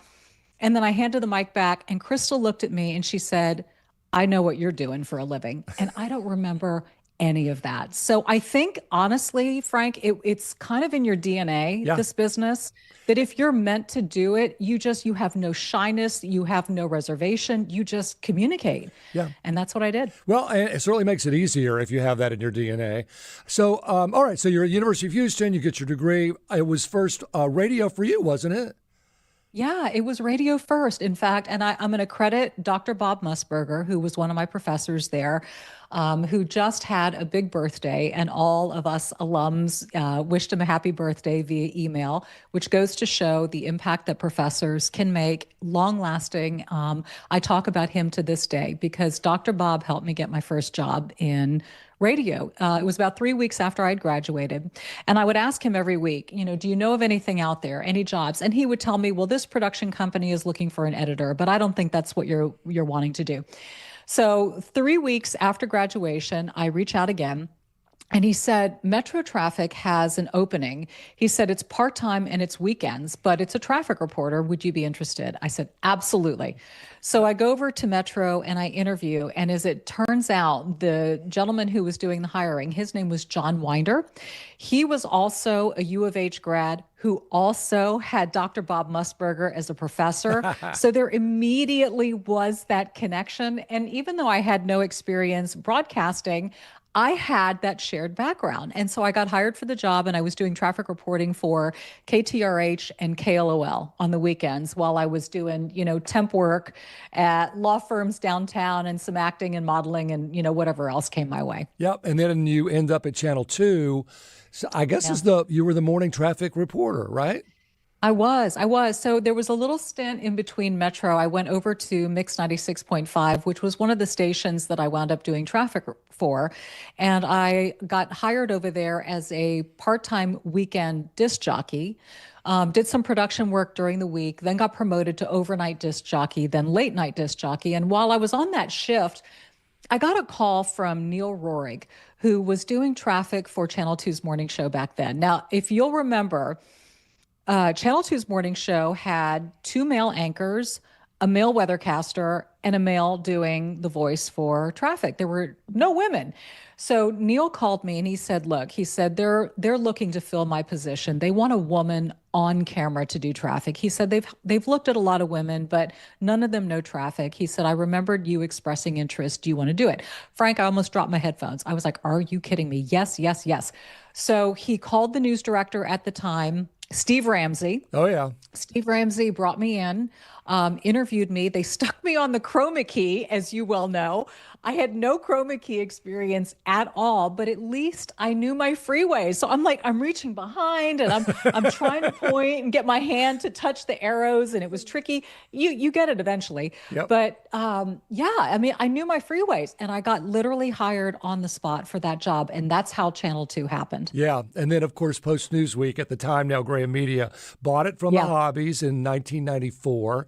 They hired me as the weatherman. That's when we met. In 95, right? Or yes. 94? I came there in February 1st of 95. So we met each other. So you were still doing the morning traffic, but it wasn't long before you were the morning anchor, and then the 4 o'clock anchor, and then the 5, 6, the 10 anchor. I mean, you were anchoring all over the place. This must have been a dream come true. You know, people don't realize that Post Newsweek changed the television landscape in Houston.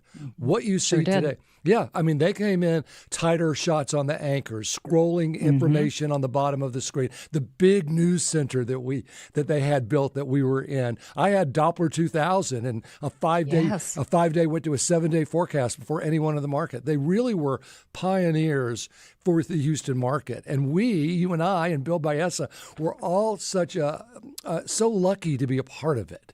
You know, I don't think we realized it. A lot of times we were kind of cynical, like, what are they going to do next? But looking back on it, what a joyous time and how fortunate we were. Oh, Frank, we were so blessed. And you know what? I'm so glad you brought that up, because do you know who they modeled Channel 2 after? I do. It was WSVN in Miami. Channel 7, yeah. Channel 7 in Miami. And here's another... And again, this just goes to show how small this business is, another 6 degrees of separation. The news director at WSVN in Miami at the time was Joel Cheatwood. Yep. Joel. At the time that Channel 2 was interviewing me for Anchor for the morning show, Joel Cheatwood had contacted my agent and was interested in me for his morning show. So I'm like, look at the parallels. And I was born in Miami, even though I was raised in Houston. You know, our station is kind of becoming SVN. The current SVM news director is interested in me. And then to come full circle, what brought me up to the Dallas-Fort Worth area was Joel Cheatwood, who was head of news at Merritt Street. So it's just kind of surreal when you put all the pieces together. But blessed doesn't even begin to describe it. We were the cutting edge of what television news was becoming, and it was an interesting transition. It was at times an awkward transition. You were like, wait, they want us to do what? And the walking and the talking and you cropped here, and everything was tight and fast and crazy graphics and stuff. But it brought energy and this dynamic movement to what was considered kind of slow and stoic news. But we got through it, and we continued. We survived. I know, and we watched it grow. We saw, so many stories. Of course, I remember all the weather stories, but we had a lot of the big news stories as we watched Houston grow from 95 to 2005, and then of course 2008 was big for the world. We had Hurricane Ike. And it came through, I know, and the economy all cratered all at the same time. Goldman Sachs went bankrupt, and Hurricane Ike came into Galveston. So I was Frank, was Ike the hurricane where you were up in the chopper? Yeah, yes. I will. That is one of those memories that is so burned in my brain of just how compelling that coverage was. And I think it speaks to the fact of, and I have to brag on you, but it just speaks to your incredible knowledge of our community. You know, it's one thing to be a meteorologist and to know weather and patterns, but it is a whole other to know community the way you know Galveston. And putting you up in that chopper with the, what do you call that? The what was the camera called? Oh, the zoom cam. Zoom cam that yeah. could spin around, do the 360, zoom in, really, really close. And there you were just talking to viewers live as it was happening. And they would say, oh, my house, you're on my street. Wait, go a little right, a little left.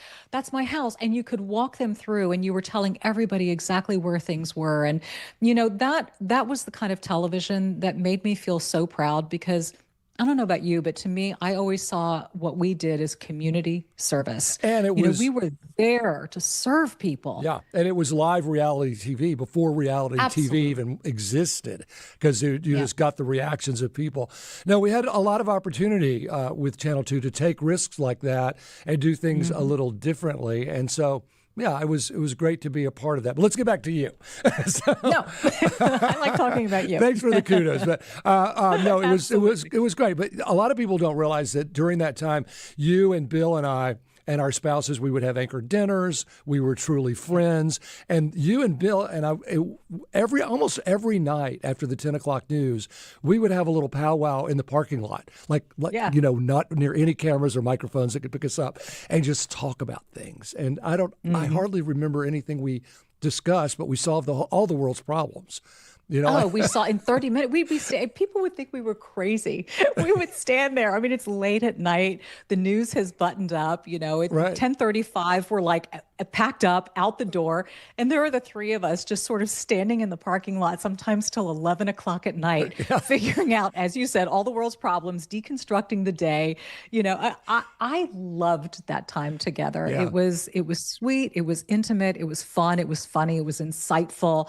But it was camaraderie. And I think, honestly, Frank, it was those moments that really forged such great friendships and that also kind of prompted and led to our little TV dinners, as you said, with our spouses and just to kind of bring them in on it and to continue it that way. And we would rotate and go from one house to another. Yeah.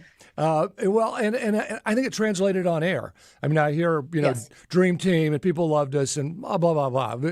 They did or they didn't. But I think that if we had any chance to be a successful trio on the air, it was because we genuinely liked each other and respected each other. And I remember the funny, I don't know why I want to bring this up. I'll never forget. Bill, I would always try to make something funny at the end of the 10 o'clock news. Yes. And Bill said, that planet out there that is so bright, is that Venus? And I said, no, it's Jupiter, but he has Venus envy. And you just died laughing. I've never seen you laugh so hard on the air. And I don't know where I came up with that line, but it was priceless. It was a priceless laugh. But for us to get away with that kind of joking and no matter how edgy it got, it was always fun because, we liked each other, we knew each other, and we just really had a great time. All right, so I want to sure, and to that point too, we would try to catch each other during commercial breaks because we'd get countdowns of when we're coming back on. And so Bill and I would always love to get each other's goat, like right at the end of a commercial break and say something to crack the other person up, to force composure, going into, and welcome back. Bill would, he'd say something like, well, and now we're back. But we weren't back yet. All right, so let's get back to your career and the way I remember it. I remember a lot of women friends that I had would call me or email me and say, will you ask Dominique where she got that she's wearing? Or will you ask Dominique about her hair? Or will you ask Dominique about that? And I would, and you would graciously give me the answer and I'd pass it on. Did that happen enough so that about 2013, 14, you said, I could turn these tips that I'm giving Frank Billingsley for free into make some money. And make some money and have a YouTube channel and really be a guide for women, especially slightly older women, hearing it from someone their own age, and give guidance on hair and makeup and how to tie a scarf and that sort of thing. Did that what led to it?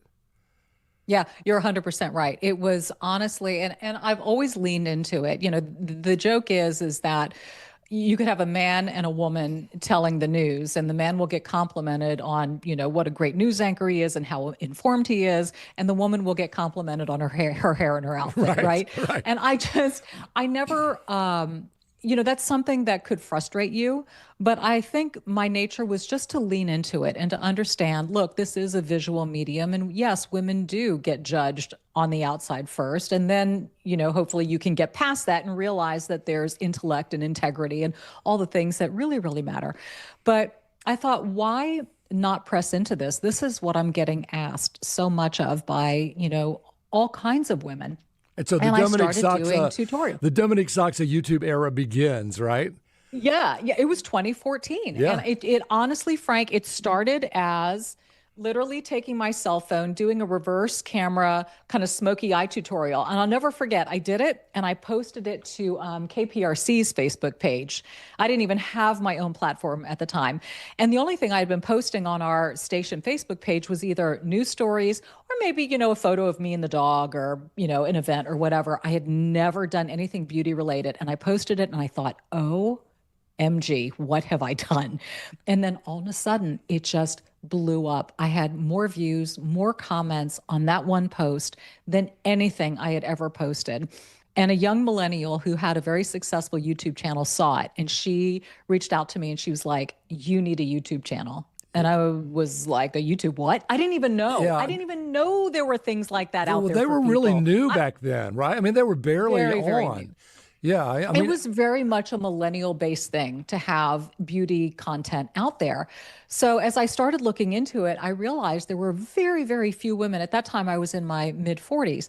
Very few women at that age in that space. And I thought, this might be a really neat opportunity. Instead of actually typing out how to do a smoky eye, I can show them. Yeah, and then I can show them this lipstick look or contouring or hair or whatever. And that birthed a YouTube channel. So you went from sort of like a 1 minute, here's how to do a smoky eye, to really 30-minute shows on YouTube. Yes. Long form. So when did you hit I know you have 2 million viewers now. When did you hit your first million? About 2020? Ooh, yeah, that feels about right. Yeah. Somewhere around there, about 2020. And then the other platforms really started growing as, beauty and fashion content kind of started blowing up on other social platforms. And then we started to take my YouTube videos and cut them down to like little bite-sized nuggets, I call them, like little 3-minute mini tutorials. And one of the agencies that reps me does that, and they post those videos on my Facebook page. And that really grew the numbers on Facebook to over 1 million now. And Instagram's almost at 700,000. And so it's like, they're finding you everywhere for different types of things. And it fascinates me. And now you're podcasting. And now the podcast. And now the podcast for me, Frank, was really soul food because it allowed the journalist in me to come back. And there was a part of me that was missing that type of depth, meat. I love asking questions. I love interviewing people. I just do. And but I want to do it on my terms. I want to interview people and provide content that's interesting to me and that I think is going to be interesting to my audience. So now I feel like I get the best of all worlds. I get to be the journalist. I get to provide content that is meaningful and useful and put it out there on my platforms. And I get to decide when I want to show up for work and when I want to shoot. And I'm not, beholden to anybody for a schedule or content or anything like that. So there's freedom in all of this. And that's the super cool thing about it. And you're able to take cruises with your fans too. Tell me about those real quickly. I travel with my people. It's amazing. It's amazing. I mean, who knew? Who knew when it started with a reverse camera smoky eye tutorial that it would have led to all of this? Honestly, I mean, it's kind of wild if you think about it. And the book that you have written, and I'm sure you are on the speakers circuit, going around the Dominique Sachse speaker circuit and talking to people and meeting them in person and live. Yeah, you really have carved out just sort of the perfect niche for a girl who grabbed the microphone and said, "Here's what Michael Jackson did tonight." Exactly. Who knew that somebody who was trying to master the moonwalk, right? would be So where do we go from here? I know you have a great life up there. You're happily married, Styles. Yes. Your son, also a U of H Cougar graduate. Yes, he's doing well. I know how proud. We didn't really touch much on motherhood. I remember when he was just a dream, and you were hoping and trying and praying for a child, and you had Styles, and he's such a fine young man. You must be so proud. Yep. Oh, Frank, I am over the moon. He is by far the best thing that has ever happened to me. Just watching him become a man, watching him mature. He calls me every day. He's such a mama's boy. I couldn't have asked for anything better. The other day, he was telling me about his HEB run and how much he's spent, and he's meal prepping, and he works out over at the wellness facility at U of H. And I mean, he's just so dialed in with being a good student and being a good citizen and just manning up in life. And it just makes my heart melt. It's not to say he doesn't have his moments where he drives his mother crazy, because yes, he's human, and so am I. But I'm so impressed, and I'm so excited for his future and excited for, what lies ahead for him. And I just want to be a part of every conversation about it. And not to be maudlin, but your mother, who I adored, Audrey Toll, I mean, she was so proud of you. Every time I would see, and I would see her often because we would eat at Eloise Nichols, and she was walking across the street to come over. And the first thing she said was, Dominique this, Dominique that. So she's up in heaven. But if I'm not mistaken, she had a martini in one hand and was flirting with a waiter at the same time. And so no, let me correct you. It was a Prosecco in one hand, a piece of chocolate cake in front of her, and flirting with the waiter. Yeah. So there are other ways to pass in life. And she was such a doll. And I think that probably you got so much of her spirit from your mom. I really think so. I think that Me too. And she loved you. Boy, did she love you. Yeah. But she, I think she loved everybody a little bit. She was that kind. So, all right. So I got to wrap this up. Tell me, Dominique Sachse, where do we look for you as we go into the future? Well, Frank Billingsley, yes, you can ma'am. continue to find me on Over 50 and Flourishing. That's my podcast. It's on YouTube, Apple, Spotify, wherever you watch or listen to podcasts. I still do my kind of what I call my traditional Thursday YouTube videos. That's the beauty, lifestyle, wellness. That content is still there. Social media, you find me at Dominique Sachse. I'm everywhere. I'm planning a podcast tour for 2026. I did one in 24. We are looking at no cities or dates set yet, but we're looking at Florida, Chicago, maybe Austin, definitely LA. Yeah, I mean, I've got some irons in the fire, and it's all good things. Yeah, and when you get back here and you need a place to stay, just let me and Kevin know, and your guest room is ready. Thank you. I loved our pajama party. That was so fun. It's fun. Okay, Dominique Sachse, I love you. Thank you for being a friend of Frank, one of the best friends of Frank. And thanks for being here on Hello Houston News 88.7. Cheers to you. Cheers. All right, my thanks again to Dominique Sachse for her time. So coming up, how the ReelMusic concert gets produced. Stay with us as Hello Houston continues.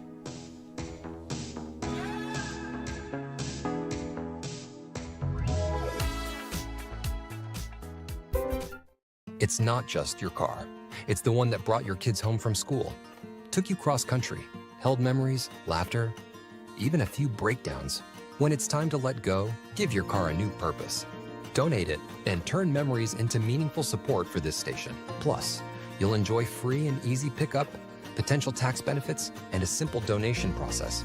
Your gift supports the programs you and your family love. Donate today and help keep public media strong. Call or donate online. From color consultations to full project management, estimates and more at CertaPro.com. The news nowadays is a bit like our weather, much more extreme. The headlines that grab the most attention generate a lot of heat and not much light. On 1A, we rely on your questions and stories to help us better understand the issues that demand more than a few tweets. With your help, we'll get to the heart of the story together.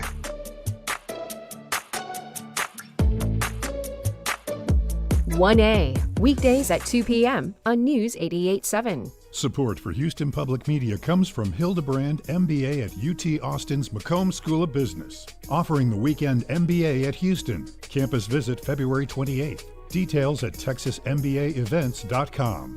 Support comes from JAMS, introducing mediator and arbitrator Paul D. Clote, providing alternative dispute resolution services in complex business and commercial disputes in Houston, Austin, and Central Texas. Paul D. Clote. More at jamsadr.com. And now back to Hello Houston. To comment on any of today's topics, call 713-440-8870 or email us at talk@hellohouston.org. And now here's Ernie Manous, Celestia Sherman, and Frank Billingsley. If you were listening to Houston Matters earlier today, then you likely heard a performance by Kyle Cousins, a musician who will be performing at ReelMusic 2026, a yearly concert that showcases the talents of musicians and performers who are differently abled. To tell us more about the event, which I get to MC again tomorrow night, we welcome Dee Dee Dochen, producer of ReelMusic. Dee Dee, welcome to the program. Thank you. Thanks for having me today. Well, first, before we get into the conference, thank you again for the honor of getting to preside over this concert each year. It is amazing to see. It is inspiring. It is fun. And you just told me it's sold out. Yes, that's right. We are at capacity at 500 people tomorrow night, and ticket sales are now cut off. It is free. So today, hopefully in our time together, we'll paint a picture of what the concert's all about. How long has it been going on? ReelAbilities Houston Festival, if I could take a minute to talk about that. ReelAbilities Houston, in its 14th year in Houston, nice, is an inclusive month-long festival of the arts that amplifies the voices of people who are differently abled. I say beautifully abled. And through art, film, music, and speaker events. And it's a cultural movement, I think. I like to consider ReelAbilities as presenting the 4 E's. The E's are erasing stigma, enlightening, educating, and entertaining. Yeah. Perfect. If you slip on your headphones, we're inviting our audience to join us and call in at 713-440-8870. And Jacob from Montrose is on the line. Jacob, what's on your mind? I have 2 beautiful abilities, and that is physical, and I have mental health change, and that is disability. At any rate, I was wondering, are there any artists, performers out there that have dual beautiful abilities, as you say? Okay, if I understand you, neurodiversity, did you say? Or no, I had a TBI, traumatic brain injury. Traumatic brain injury. And later in my life, I acquired a mental health. Okay. I would love to tell you about some of our artists, the ones that intersect with you more. We have the amazing Toni Hickman, who is, she has had two aneurysms and a stroke, and doctors said she would never walk or talk again. Mm-hmm. Toni is an Emmy Award-winning writer of a singer for a song that was in a documentary called Rising Phoenix, a song of the same name. And tomorrow night she's performing the title song of another documentary called We Are the Most Beautiful People. Mm. And so she has totally overcome. I think when people are told that they can't do something, it's more of a challenge that they're, by God, going to do something. Jacob, thank you for calling. We'll continue the conversation, but thank you. Go on with who people get to see. Oh, my gosh. People get to see. And by the way, we have to thank JFS Houston's Alexander Institute for Inclusion and Tier Memorial Herman, who has been a founding sponsor along with the Joan and Stanford Alexander family. JFS, Alexander Institute for Inclusion, does produce this every year in collaboration with the Office for People with Disabilities. I do want to throw that in because it's a beautiful collaborative event. So painting a picture of tomorrow night, I've got a killer house band of a lot of locally known musicians. I'll talk about them too. Actually, 3 of our performers who were what I call real musicians, who are our feature performers, are now in the house band because we needed a great guitarist, and we got one in E-Man Gilligan, a wheelchair user, who's a singer-songwriter. And then we've got the husband-wife team of Miriam and Cesar Tello, who are now in the house band this year, bringing keys and percussion. We have Andrew Leanhart, our music director, a keyboardist, all these are beloved Houston musicians. Kelly Dean, David Craig, Arthur Gilligan. We have father-son this year of Arthur Gilligan on drums and E-Man doing guitar. Yeah. Our performers are featured real musicians along with Toni Hickman, who I talked about, who's amazing. They're all amazing. Kyle Cousins, who was on Houston Matters this morning and played one of the 2 songs he's going to do tomorrow night, Your Song, Elton John. A beautiful story about Kyle. Last year he was in the show, and we had a different drummer, Mark Dannenbaum, who's a doctor and neurosurgeon in town. Mark also has a band called Dr. Feelgood. And he was so taken by Kyle's performance last year that he recruited him, and now Kyle is in the band Dr. Feelgood. Really? Yep. That's a great Pretty story. amazing. Where We do have the- all kinds of success Where do the stories. performers come from? Do you do like an open call? Are you doing auditions? How do we decide on the folks we finally I do. hear? We get a lot of our performers we have through the years through the music therapy department at TIER Memorial Hermann. That's how we heard about Tony Hickman. That's how we heard about E-Man. That's how we heard about another performer, Myford Collins, a soulful singer, who is a TIER peer, they call it, and he's going to be with us for the second year in a row doing some very soulful songs. Teo Bijaro is a wonderful, soulful musician. He calls himself the blind bassist. He's actually also hearing impaired and is going to do two wonderful songs. Sashi Nisankaro is coming back after a few years. She's an attorney with Disability Rights Texas.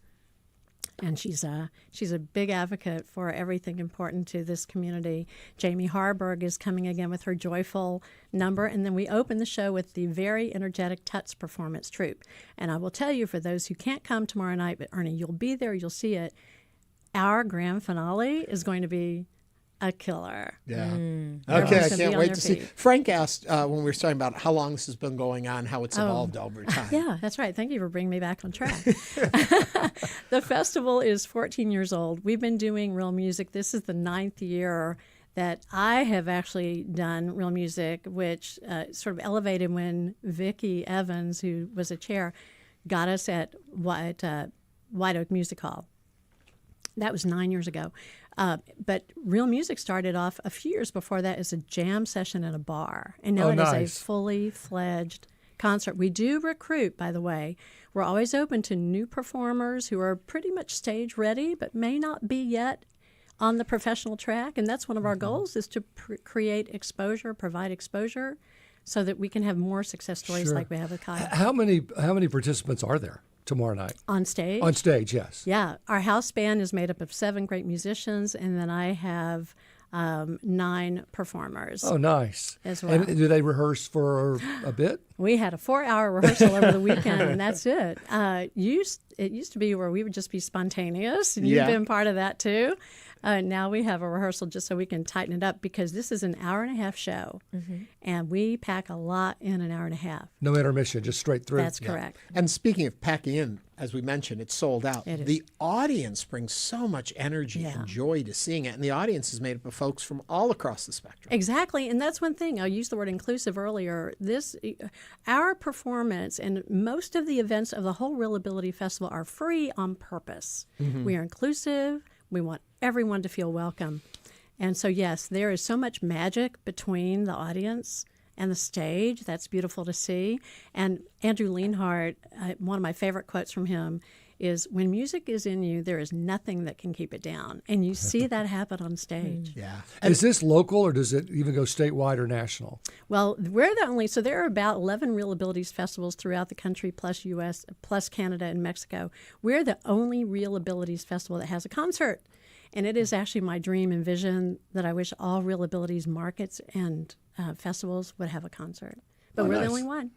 Well, you know what? It's good to have a goal. Yep. Yeah, it's wonderful also because as you talk about erasing stigma and stuff, and you said, how people have learned to adapt, it's almost as how they've learned to embrace who they are today, and how taking who they currently are and still living in that space and giving us something else, that they have found, and I'm trying to find the right wording to say it, there are certain limitations they face, and that doesn't stop them. And so it's inspirational to all of us that, live your dream. Nothing should stop that. Oh, that's right. That's right. And one thing I would ask everyone, the festival is essentially over after tomorrow night. There's one more event called Real Community in May.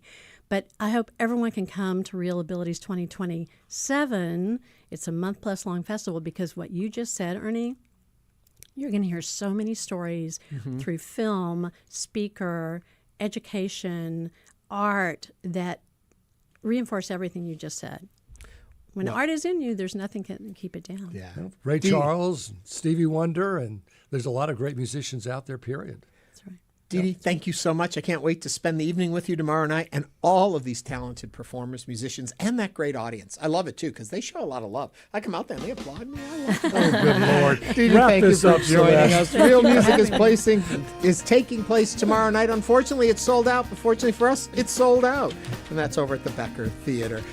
And that brings us to the end of our show. We want to thank you for watching and listening to Hello Houston. We will be back tomorrow with more conversations. We're also going to hear our conversation with actor and comedian Mae Martin. This is News 88.7. Have a great Wednesday. Thanks for listening to Hello Houston. Join us every Monday through Friday from 11 a.m. to 1 p.m. to talk all things Houston. The Hello Houston production team includes Garrett Bowman, William Menjivar, Jen Altide, Todd Holslander, and Jim Kovacic. For the latest in local news, subscribe to the Hello Houston daily newsletter at houstonpublicmedia.org. Hello Houston is a production of Houston Public Media. The opinions expressed by the guests of this program are solely their own and do not represent the views of management, staff, or underwriters of Houston Public Media. This is News 88.7.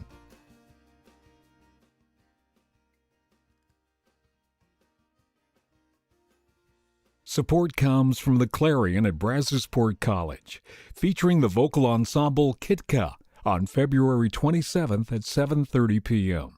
Tickets